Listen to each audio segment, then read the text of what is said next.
Welcome to episode 9 of Podcast Payoffs. My name is Gord Vickman, here with the founder of Strategic Coach, Dan Sullivan.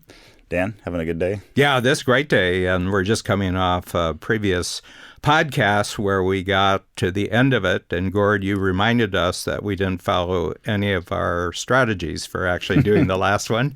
I have a fast filter here, which we had laid out to prepare the previous show, and then we started talking about improvisation and surprising each other, and then we just ended up improvising the entire show. Yes, but I had read your two fast filter, and for those of you who aren't familiar with Strategic Coach, the Strategic Coach consists of thinking tools, and so we have, going back 30 years, we have hundreds of different ways of thinking and getting your thinking kind of prepared and warmed up and flexible before you actually go into a situation where you don't have to worry about what happens in the situation because you've already prepared your thinking for the situation. So even though we didn't follow the fast filter, and I should say the fast filter simply asks you what's the project, what's the best result that can come from this project, what's the worst result if you don't do it the way it should be, and then what would be 5 measurements that you had been successful, that you could say at the end, yep, we did this, we did this, we did this.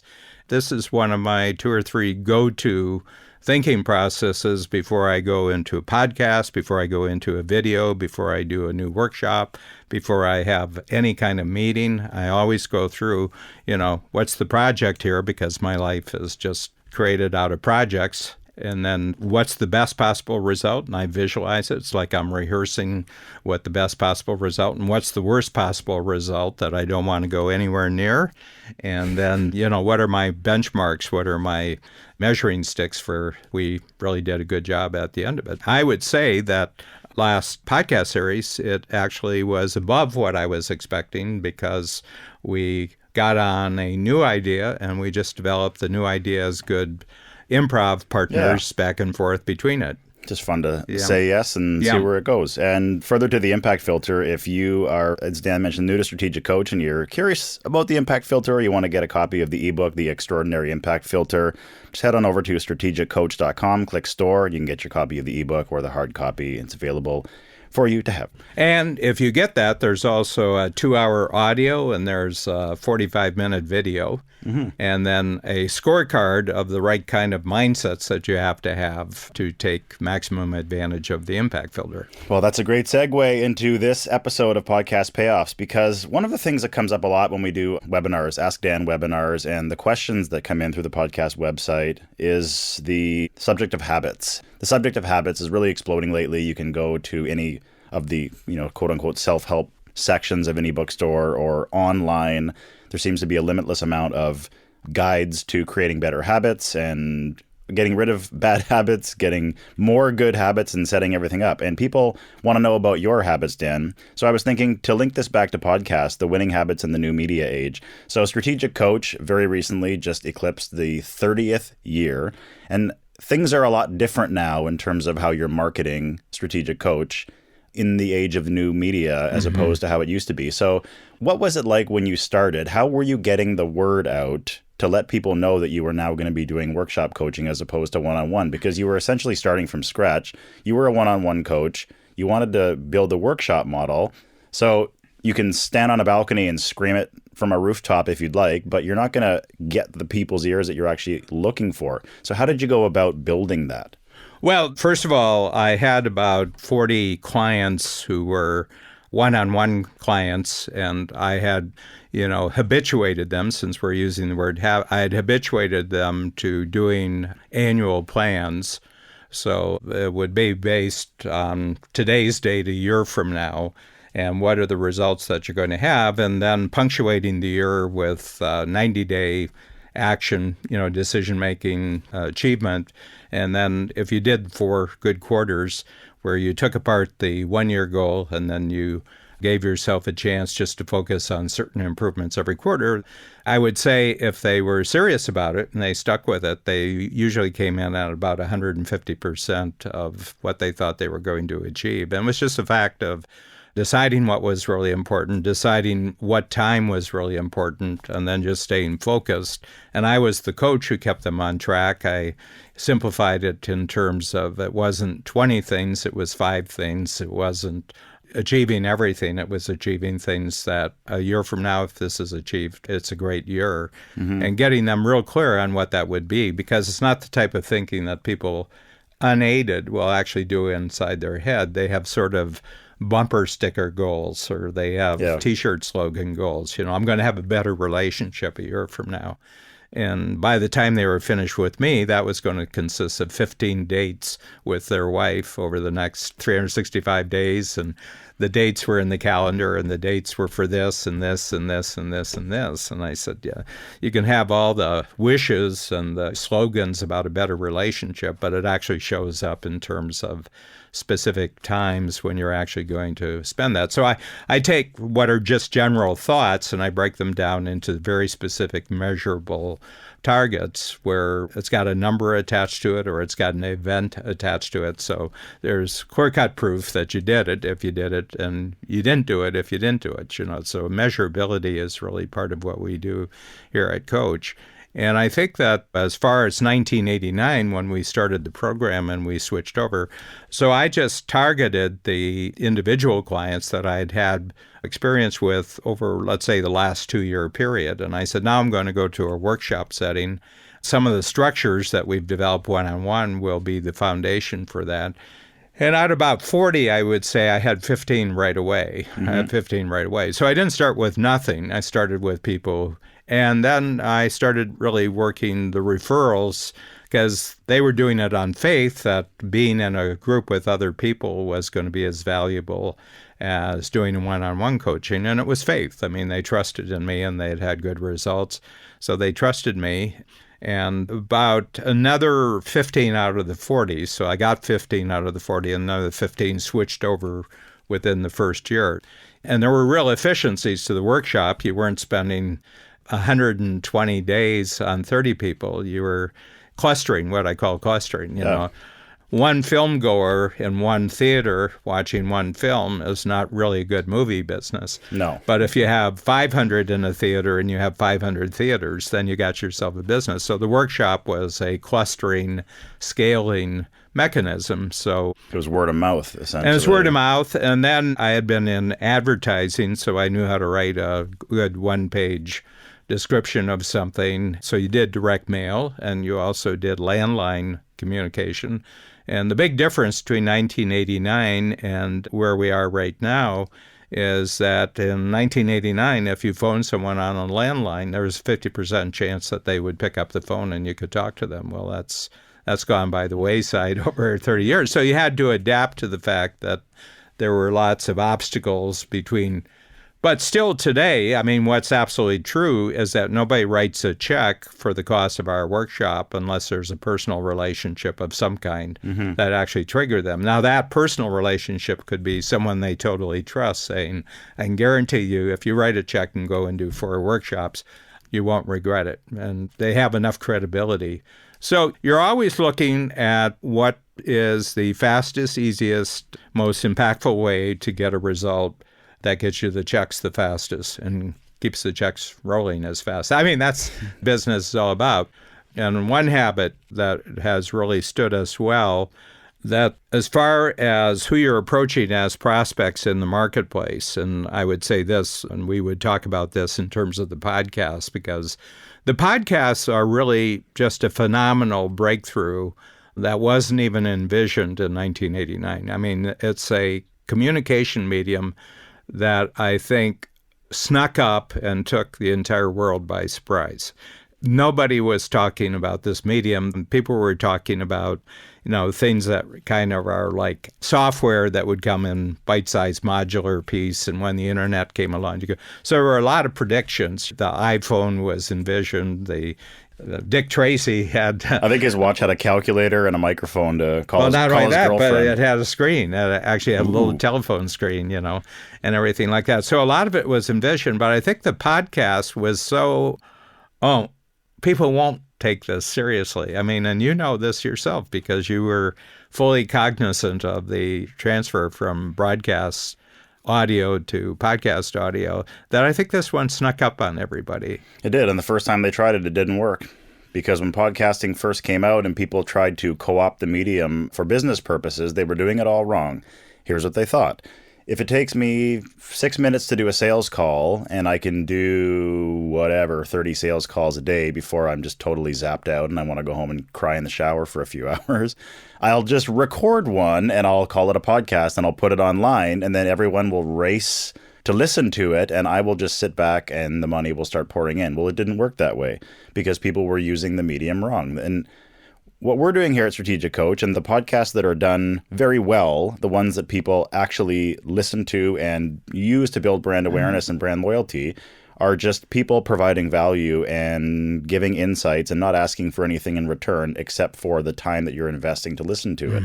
So it's not a hard sell where someone's screaming at you. And yes, there's always going to be things. If we're mentioning a tool here at Coach, we're going to tell you where to go get it, because it would not be the wisest idea to talk about something and not let people know where they can go get it if they want to go get it, or if there's an idea or a concept and we can link to it in the show notes, we're going to do that as well. So when people started to figure out, let's say maybe, I would say around like 8 years ago, that's the comfort zone, like 7 to 10 years ago, or somewhere around there, is when people started to realize that providing value to the people that are listening to you and letting them make their own decisions and using it as a relationship builder as opposed to a hard sell sledgehammer was widely more effective than what they had been doing previously, because the old ways didn't work. Yeah. And I think, we had seen kind of the role models who became great podcasters. And I would say off hours radio interviews. It would be like nighttime radio. And you saw it a lot. I'm a lifelong jazz fan. CJRT here in Toronto, which at that time it was a university-affiliated radio station. And they would do late night, and they were recorded. In some cases it was live. In some cases it was recorded. And they would do interviews. And these were late night DJs, and they were interviewing jazz musicians. And these are improv people on both sides. And I was really, really struck by the comfort level and just the relaxed level of the conversations. And it depended upon, the comfort level of the musician who was being interviewed, but it depended a lot on the jazz knowledge of the DJ. They just knew a lot about jazz. They weren't musicians for the most part. They weren't musicians, but they were big fans. And they could ask all sorts of questions. Where did you appear? What kind of clubs have you been in? Which musicians have you played with? What's your favorite as far as other composers and that? What have you done yourself? So it was all freewheeling, and I found that very, very comfortable, very comfortable. But it brings up, we've just met recently, and he's in Strategic Coach. Actually, I'm talking to him on a Zoom call because he's going to be a keynote speaker at a conference, special conference that we have for our Free Zone Frontier community in February in Phoenix. And it's Chris Voss. And Chris, for a better part of 20 years, was one of the top hostage negotiators in kidnappings and terrorist situations for the FBI. And I was so struck by his approach. He has a real presence, Chris does. Yeah, but regarding habits, and he talked about all his preparations, like he was a volunteer for suicide hotlines. How do you handle someone who says, I'm going to commit suicide in the next 10 minutes, and actually get them to postpone it for a week? Do it tomorrow. And then the likelihood that they would was greatly diminished. Which is great. And, they told them that if you're still talking after 15 minutes, you're not being a service to our service, and you're not being a service to the person on the other. You're just creating a dependency, but you're not doing any good. Anyway, so he just has a total take on how people actually respond to human interaction that just struck me as really unique and really instructive. But one thing he said, and somebody asked him about, the kind of preparation you have to do to deal with hostage takers, where death is part of the reality. And he said, well, one thing I'll tell you right now is nobody rises to the occasion. you default to your highest level of previous preparation. And I think that puts the spotlight, Gord, right on what habit's all about. You practice and practice and practice and practice before you get into a situation so that regardless of what happens, that you've already prepared. And that's one of my habits that I always have. I want to be completely loose, and I want to be completely interactive, and I want to be completely responsive in any situation when, I'm in a live audience, it might be a workshop room, or I'm on a podcast with yourself or someone else, that I feel totally prepared that regardless of what happens, I think I'm going to do just fine. But people want to know, how regimented is your life truly? From the minute you wake up to the minute you go to sleep, are you structured, and are you doing the same things every single day at the same time with, almost religious regularity? Or do you give yourself leeway to kind of move things around, and as long as the things get done? First of all, I'm a performer, and I think I'm a front stage performer, and I think I'm an improv performer. Okay, but that doesn't mean I haven't prepared in my mind for different eventualities. Okay, but the other thing is that I don't manage myself, and this is probably a real departure from most entrepreneurs, and that is that I'm not in control, I'm in charge. Okay, so I'd like to make a distinction with that. Yeah, explain that for those who might not get it. Well, for being in charge means that I'm the one with the vision, so I'm putting a vision out in front. This is what we're going for. And charge sort of relates to the word energize or electrify. So my whole point as, I'm an owner in Strategic Coach, and I'm considered, a boss in Strategic Coach, but I try to not operate from there, but I am the person who has the most confidence and greatest clarity about where I think our company is going, along with Babs, my partner. But I'm the one with the clearest vision and the greatest confidence about where our workshop program is going to go, where the intellectual capital is going to go. So my job is to do a great job in getting people excited about the future, getting engaged with the future, and actually put measurements to it to actually talk about that. So as a result of that, my time is actually managed by other people. I have a scheduling manager, so I never schedule anything. I simply say what I want scheduled, and my scheduling manager works with other project managers, and they work with you for the podcasts, and we have program materials have to be created, and we have a new book has to be created. So I have project managers, and they manage the projects. I don't manage the projects, and they slot me in where I'm one of the key players that has to contribute to the project, whether I'm speaking or whether I'm writing has to come from me, or some visuals have to come from me. So the one thing that's a habit is that I never manage myself. I'm always managed by other people. Second habit I have, I don't do anything that's not structured in a project. Okay, so I don't have any processes like some people have weekly meetings. Every Monday at 9 o'clock we have a meeting. To me, that's worthless. Well, what if we don't have anything to talk about on Monday? We're going to go through an hour of talking just because it's a process. So I am totally project biased. It's a particular achievement in the future, and it's going to take this amount of time, and it's going to produce the amount of good. And if we do it right, we'll never do that project again. We'll do another project, a new project. So one of my habits is I never manage my time. My time is managed for me. And the other thing is everything is project-based. And the other thing is that my preparation is always that everybody else involved in the project knows exactly what the goal is and how the goal is going to be measured and why it's going to be good for everybody to be involved in this. One of the things that offshoots from the habits there, thanks for those, by the way, is people are asking, how do you stay focused on what's important instead of what's urgent? Because in my mind, I've always structured it as what's urgent is what other people have decided for you is important.